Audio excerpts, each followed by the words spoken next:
우리 서해 앞바다에선 지난 30년 동안 약 10만 점의 진귀한 유물들이 발굴됐습니다. 천년이란 시간이 흘렀는데도 옛 모습 그대로인 것은 유물들을 감싸고 있던 갯벌이 방부제 역할을 해주었기 때문이라 하는데요. 이 유물들은 대부분 훼손되질 않고 당시의 역사를 고스란히 간직하고 있어서 과거와 현재를 이어주는 타임캡슐이라고도 불립니다. 안다영 기자가 최근에 확인된 조선시대의 침몰선과 유물들의 발굴 모습, 그리고 그 이후의 과정들을 밀착 취재했습니다.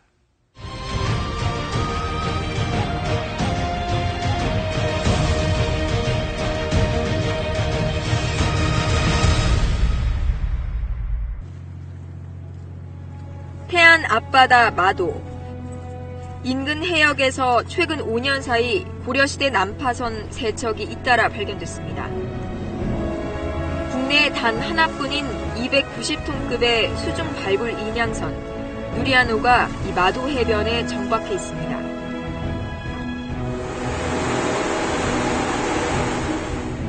닷새간의 정비를 마친 누리안호는 잠수사와 조사관 등 10여 명을 태우고 올해 마지막 항해에 나섰습니다.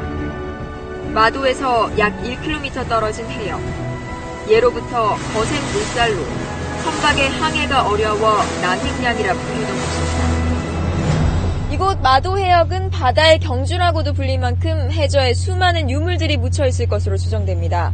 특히 조선시대 문헌에는 한 해에만 수백 척의 배들이 침몰했다는 기록이 남아있어 그 가능성을 뒷받침하고 있습니다. 한 달 전에는 조선시대 것으로 보이는 침몰선, 마도 4호선이 새롭게 발견됐습니다. 닻을 내리고 해저 정박 작업을 한 지 4시간가량. 잠수 인력이 산소 공급 장비를 매달고 수중 발굴에 나섭니다. 전문 잠수사와 유물조사관이 2인 1조가 돼 수심 10m 지점까지 내려갑니다. 산소 공급 호수에 의지해 해저에 도달하면 탐침으로 갯벌 속을 찔러보고 손으로 일일이 해저 유물들이 파묻혀 있는지 만져봅니다. 5m 간격, 10m 간격 줄을 쳐놓고 한 1m 깊이로다가 뻘을 파면서 작업을 하고 있습니다. 대부분은 도자기 파편이지만 주변에 어느 시대 어떤 유물이 있을지 가늠케 하는 신호 역할을 합니다. 흩어진 파편들을 따라가다 갯벌 속에서 조선 백자 다발이 발견됐습니다. 백자 다발로부터 불과 25m 떨어진 곳에서 모습을 드러낸 나무 판재들. 마도 4호로 명명된 선체의 일부입니다. 수중 탐색 결과 마도 4호의 규모는 길이 11.5m, 폭 6m 정도로 추정됩니다. 선체 주변에서는 조선시대 초기 것으로 추정되는 분청사기 2점도 발굴됐습니다. 수중 조사가 진행되는 동안 누리안호 통제실에서는 CCTV 화면을 통해 실시간 발굴 상황을 확인합니다. 주변에, 선체편 주변에 유물 같은 거 있어요? 정확된 유물이 없습니다. 주변도 꼼꼼하게 한번 살펴보세요. 탐침도 해보시고.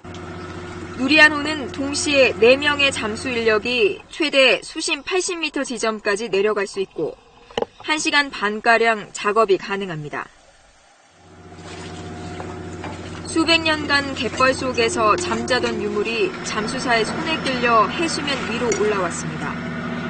어패류 껍데기가 군데군데 묻어있고 색이 벗겨지긴 했지만 역사의 흔적은 남아있습니다. 형태와 여기에 이 기물을 만들 때 사용된 흙 그리고 유약을 통해서 재질이 확인되는 유물입니다.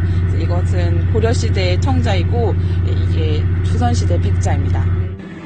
지난해 첫 발굴 작업에 나선 누리안호는 통일신라시대 배인 명흥도선을 시작으로 400점에 이르는 유물을 발굴했습니다.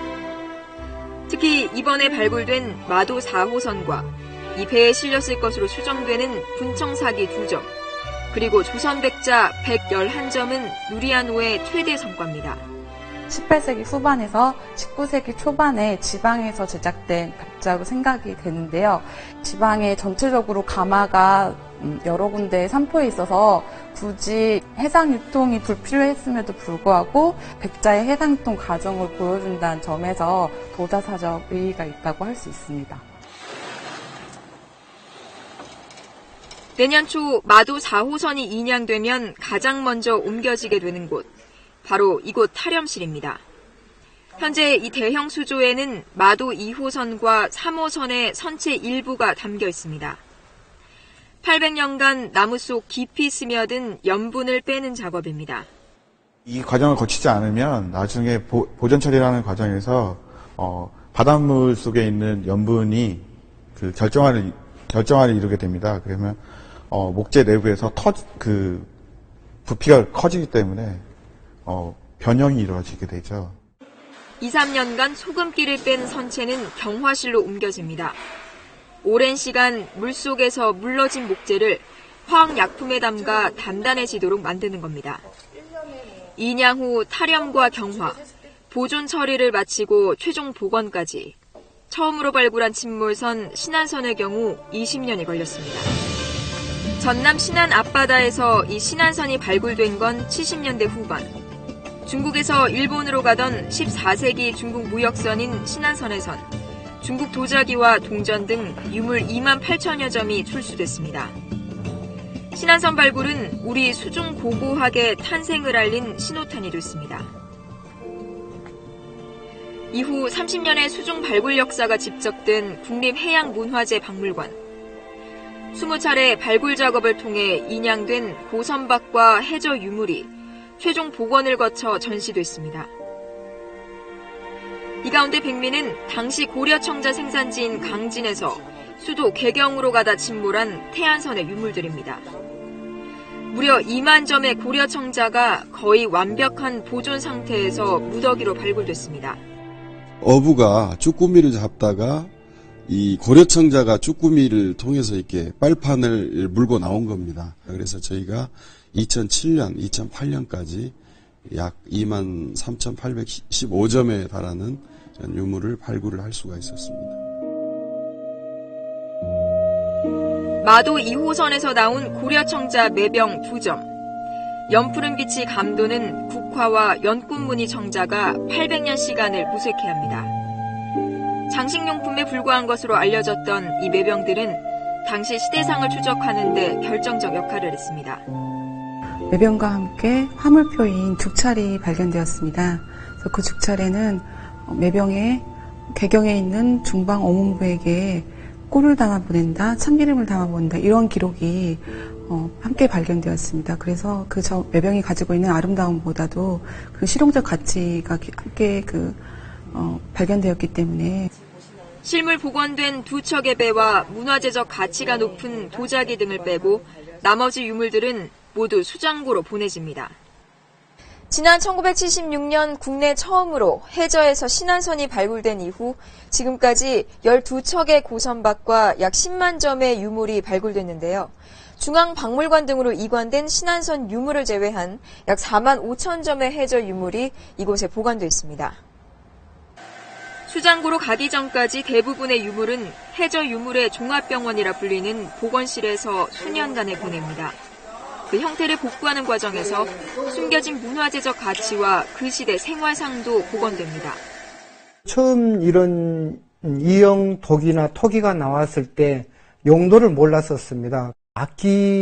악기장한테 악기로 한번 용도를 확인해 봤습니다. 그래서 이것은 통일이나 고려시대 때 북으로 내지는 작은 창고로 이렇게 사용했다는 것을 알 수 있습니다. 해저에서 처음 발견된 대나무 소반은 3년 만에야 비로소 원형을 되찾았습니다. 이 진귀한 소반은 신라시대 천마총에서 발견된 대나무 장식품 이후 대나무 유물로는 처음입니다.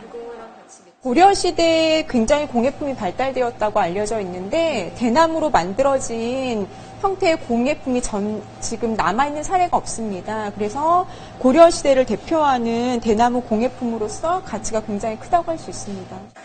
요즘 택배를 보낼 때 운송장과 같은 역할을 하는 죽찰은 당시 선박의 정확한 연도를 파악하게 한 핵심 단서가 됐습니다. 마도 1호선에서 처음으로 나와 보존 작업 중인 죽찰입니다. 60간지 가운데 정묘와 무진이란 한자와 받는 사람의 대장군 김순영이라는 이름이 적혀 있습니다. 문안 속 김순영의 활동 시기를 볼 때 정묘는 1208년, 무지는 1209년에 해당돼 마도 1호선이 1209년에 난파된 사실이 밝혀졌습니다. 이렇게 보면은 양쪽에 홈이 있습니다. 그래서 몇몇 죽차리라든가 목간에는 여기에 끈으로 매여져 있어서 여기에는 누가 보냈다라고 하는 그런 발송자가 적혀 있고 또 하나 누가 받았다고 하는 수신자가 꼭 적혀 있게 되는 겁니다.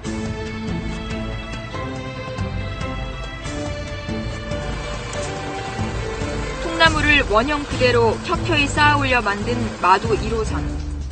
선체와 갑판, 돛까지 당시 모습 그대로 실사 복원하는 작업이 막바지에 이르렀습니다. 지금까지 발굴된 고려시대 배들과 실려있던 죽찰, 문헌 기록 등이 복원 작업의 토대가 됐습니다.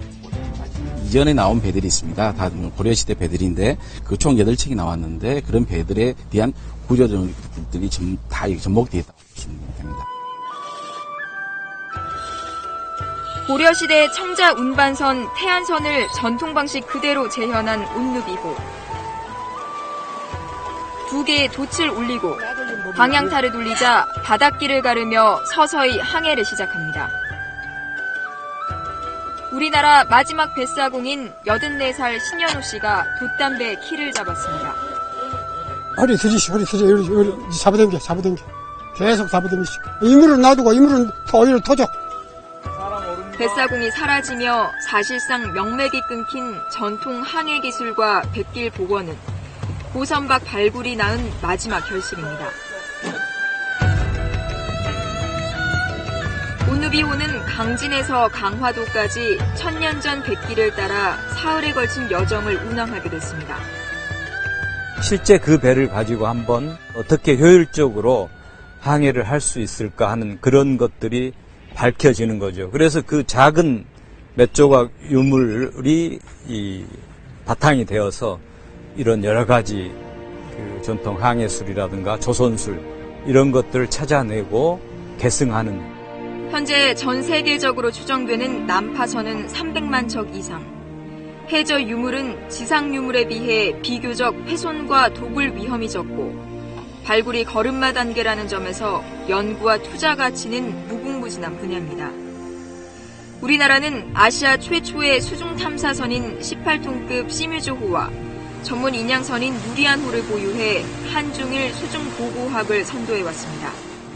그러나 최근 중국의 누리안호의 3배 규모인 전문 인양선 보고 1호를 투역하며 수중 발굴에 박차를 가하는 등 그 격차를 좁혀오고 있습니다. 게다가 우리 수중 조사 인력은 20명 안팎에 불과하고 조사기관 역시 한 곳밖에 없습니다.